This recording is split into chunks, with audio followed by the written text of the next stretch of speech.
यहूद कहते हैं कि उज़ैर अल्लाह के बेटे हैं और ईसाई कहते हैं कि मसीह अल्लाह के बेटे हैं। ये इनके मुंह की बातें हैं।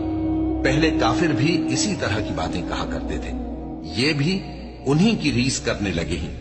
अल्लाह इनको हलाक करे, ये कहां बह के फिरते हैं। इन्होंने अपने उलमा और मशाइख और मसीह इब्न मरियम को अल्लाह के सिवा माबूद बना लिया, हालांकि इनको ये हुक्म दिया गया था कि माबूद वाहिद के सिवा किसी की इबादत न करें, उसके सिवा कोई माबूद नहीं, और वो इन लोगों के शरीक मुकर्रर करने से पाक है।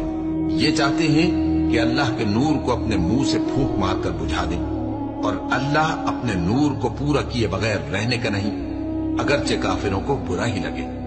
वही तो है जिसने अपने पैगंबर को हिदायत और दीन हक देकर भेजा ताकि इस दीन को दुनिया के तमाम दीनों पर गालिब करे, अगरचे काफिर नाखुश ही हों।